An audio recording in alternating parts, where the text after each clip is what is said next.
हम आपके लिए लाए हैं हिंदी कार्टून शो। आप हमारे चैनल पर अगर नए हैं प्लीज सब्सक्राइब करें, लाइक करें, कमेंट करें, बेल आइकॉन वाला बटन को दबा दें। एक समय की बात है, एक गांव में सफेद साड़ी वाली चुड़ैल का आतंक था।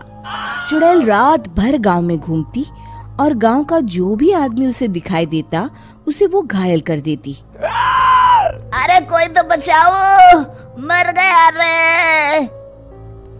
एक रात हरिया अपने खेत से अपने घर लौट रहा था कि तभी अचानक उसके सामने चुड़ैल आ जाती है। अरे बाप रे, ये चुड़ैल कहाँ से आ गई? आज तो मैं गया काम से।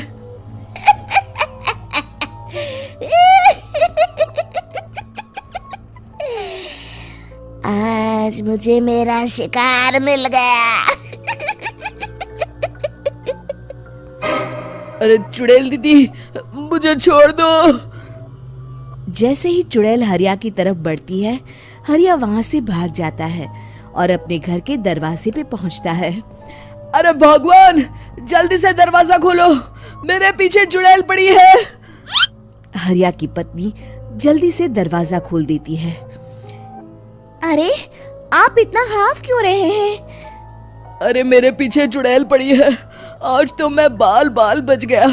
जल्दी से सभी दरवाजे और सभी खिड़कियों को बंद करके बत्ती बुझा दो। तभी चुड़ैल हरिया के घर के पास पहुंच जाती है। अरे वो आदमी कहाँ गायब हो गया? मैं भी देखती हूँ आखिर कब तक बचेगा। मैं अपने शिकार को इतनी आसानी से नहीं छोड़ती। इतना कहकर चुड़ैल वहां से चली जाती है। वहीं दूसरी तरफ हरिया और उसकी पत्नी दोनों अपने घर की खिड़की से ये सब देख रहे होते हैं। अरे बाप रे, ये तो बड़ी डरावनी चुड़ैल थी। अगले दिन ये बात आग की तरह पूरे गांव में फैल जाती है और धीरे धीरे लोग चुड़ैल के डर के मारे शाम होते ही अपने घरों से बाहर निकलना बंद कर देते हैं। कुछ दिनों के बाद भाई, मैंने तो इस चुड़ैल के डर के मारे रात को अपने खेतों को पानी देना बंद कर दिया है। कहीं मेरी फसल सूख गई तो मैं तो कहीं का नहीं रहूंगा। साहूकार का कर्जा कैसे चुकाऊंगा? अरे भाई, पूरे गांव वालों का यही हाल है। पता नहीं ये चुड़ैल हमारे गांव में कहां से आ गई। फिर एक दिन गांव के पास वाली नदी के किनारे एक बहुत बड़े तांत्रिक के आने की बात कुछ गांव वालों को पता चलती है। वो लोग जाके ये बात गांव के मुखिया को बताते हैं। मुखिया जी, नदी के किनारे एक बहुत ही पहुंचे हुए तांत्रिक बाबा आए हैं। हमें उनसे मदद मांगनी चाहिए। मैंने सुना है वो बड़े बड़े भूतों और चुड़ैलों को अपने वश में कर लेते हैं। मुखिया जी सभी गांव वालों को लेकर उस तांत्रिक के पास पहुंच जाते हैं। ओम फट स्वाहा, ओम फट स्वाहा। तभी तांत्रिक अपनी बंद आंखों को खोलकर कहता है, क्या बात है? तुम सब लोग यहाँ क्यों आए हो? मुखिया जी उस तांत्रिक को सारी बात बता देते हैं। अच्छा, तो ये बात है। और तांत्रिक अपनी आंखों को बंद कर लेता है। मैं देख रहा हूँ तुम्हारे पूर्वजों ने बहुत पाप किए थे, जिससे ये गांव अब श्रापित हो चुका है। उसी के फल स्वरूप तुम्हारे गांव में चुड़ैल आई है। ये चुड़ैल बहुत खतरनाक है, ये किसी को नहीं छोड़ेगी। हे भगवान, मर गए रे, अब क्या होगा? तभी गांव के मुखिया जी कहते हैं, बाबा, इस चुड़ैल से हम सबको बचा लीजिए। कोई तो उपाय होगा। इसका सिर्फ एक ही उपाय है।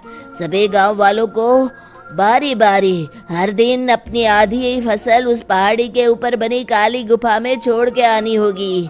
तभी उस चुड़ैल की भूख मिटेगी और श्राप का प्रभाव खत्म हो जाएगा और तुम सब जिंदा बच जाओगे। सभी गांव वाले उस तांत्रिक की बात को मान लेते हैं और वहां से चले जाते हैं। फिर अगले दिन से रोज उस गांव के लोग बारी बारी से अपनी आधी फसल उस काली गुफा के पास जाकर रखाते। कुछ दिनों बाद हरिया की बारी आती है। बाप रे, आज तो मेरी बारी है उस काली गुफा में जाने की। क्या करूं, वो तो बड़ी खतरनाक चुड़ैल है। मेरे तो हाथ पैर कांप रहे हैं। फिर हरिया डरते डरते अनाज की बोरियां अपनी बैलगाड़ी में लाद देता है। तभी हरिया की पत्नी उससे कहती है, देखो जी, संभल के जाना और किसी भी हालत में शाम होने से पहले वापस आ जाना। उस चुड़ैल का कोई भरोसा नहीं है जी। हरिया बैलगाड़ी में बैठते हुए कहता है, भगवान, मैं क्या वापस आऊंगा? लगता है अब तो मेरी खबर ही आएगी।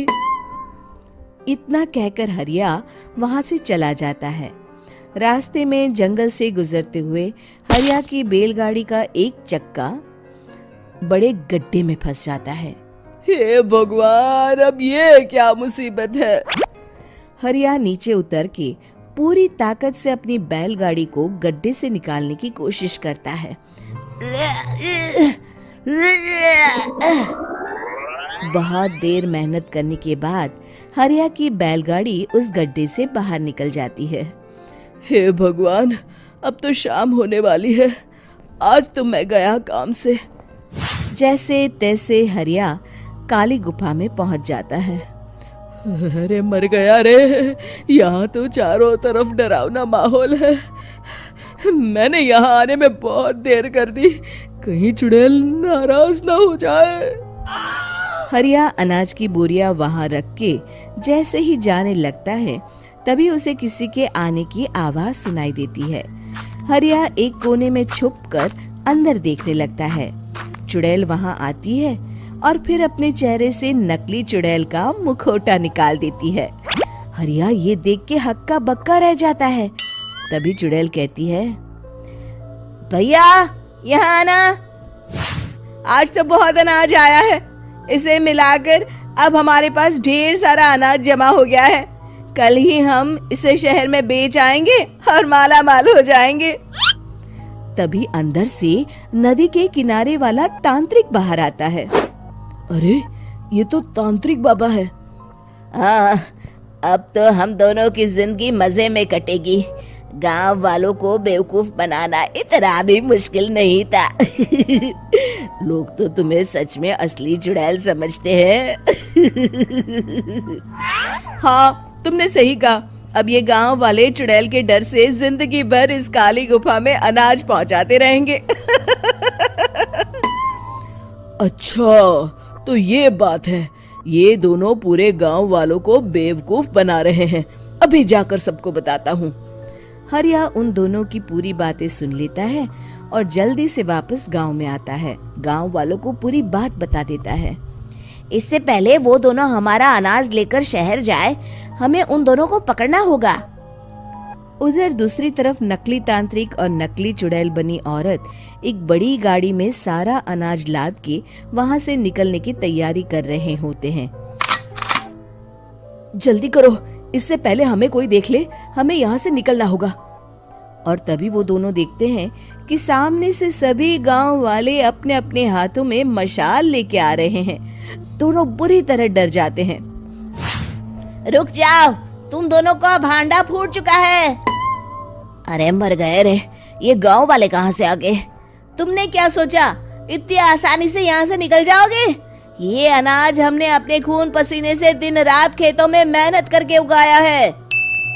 दोनों मुखिया जी के पैरों में गिर जाते हैं। हमें माफ कर दीजिए, हम दोनों एक नंबर के कामचोर हैं। बिना मेहनत किए पैसे कमाना चाहते थे। हाँ हाँ, अब हम आगे से मेहनत मजदूरी करके पैसे कमाएंगे। हमें कुछ मत करना, हमें छोड़ दीजिए। इतना कह के दोनों गांव छोड़ के भाग जाते हैं और सभी गांव वाले फिर से खुशी खुशी रहने लगते हैं। शिक्षा, तभी तो कहते हैं कि किसी भी समस्या का समाधान केवल सूझबूझ से ही करना चाहिए और कभी हिम्मत नहीं हारनी चाहिए। दोस्तों, हमें उम्मीद है कि आपको हमारी ये कहानी पसंद आई होगी। कृपया हमारे चैनल को सब्सक्राइब करें और सभी अपडेट्स के लिए बेल आइकन जरूर दबाएं। और हाँ, वीडियो लाइक और शेयर करना मत भूलिएगा। Bye bye.